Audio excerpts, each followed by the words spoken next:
Avant de faire des calculs d'énergie, il nous reste à voir la relation qu'il y a entre l'énergie thermique, la capacité thermique massique et la variation de température. Tout d'abord, l'énergie thermique d'une substance dépend de trois choses: sa masse, sa température et sa nature. C'est ça le petit laser dont je vous parlais. On va commencer avec la masse. La masse d'une substance est directement proportionnelle à l'énergie thermique de la substance. Ça veut dire que si vous voulez chauffer de l'eau pour l'amener de 20 degrés Celsius à 40 degrés Celsius, vous allez avoir à fournir plus d'énergie pour chauffer 2 litres que 1 litre d'eau. En fait, il va falloir fournir le double d'énergie si vous avez le double de masse d'eau à faire réchauffer. De la même façon, l'énergie thermique d'une substance va être directement proportionnelle à sa température.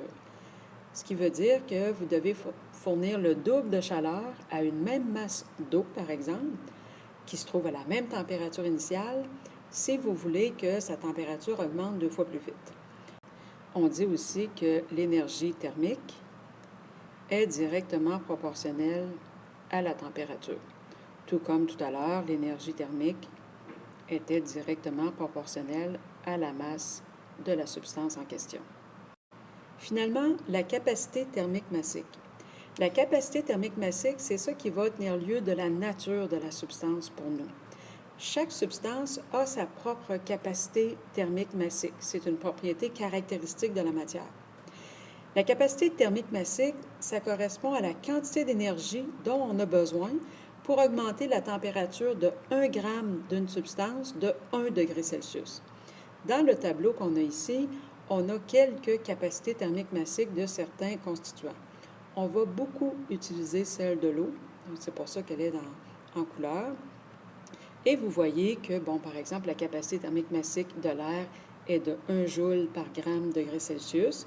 Ça signifie que pour augmenter la température de l'air de 1 degré Celsius, pour 1 gramme d'air, vous allez devoir fournir 1 joule d'énergie. L'eau a une grande capacité thermique massique, on y reviendra un petit peu plus tard.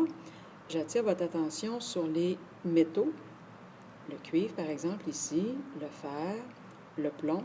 Les métaux ont des petites capacités thermiques massiques, c'est-à-dire que c'est très très facile de les chauffer rapidement parce qu'ils demandent peu d'énergie pour augmenter de 1 degré Celsius. L'eau est une matière assez particulière. Elle a une très grande capacité thermique massique. Ça signifie qu'il faut fournir beaucoup d'énergie pour être capable de chauffer de l'eau. En fait, 4,184 joules sont nécessaires pour augmenter la température de 1 gramme d'eau de 1 degré Celsius.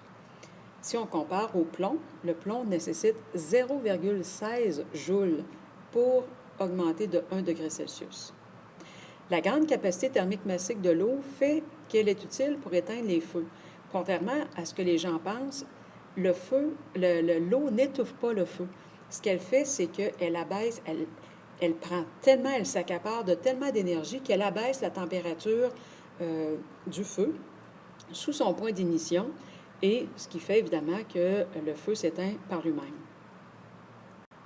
L'eau a un grand rôle à jouer dans les climats, justement à cause de sa grande capacité thermique massique. Par exemple, au bord d'une grande étendue d'eau, le climat est plus tempéré. Ça veut dire que c'est généralement plus frais en été, mais plus chaud en hiver. Dans un tout autre contexte, si on prend la région abitibienne et même notre lac Tiblemont, l'eau au printemps va prendre du temps à se réchauffer, si bien que c'est pas rare que lorsqu'il n'y a pas trop de vent, on va avoir quelques degrés de différence entre la température à Sainte-Terre et sur le bord du lac. Il va faire plus chaud à Sainte-Terre et plus frais au bord du lac.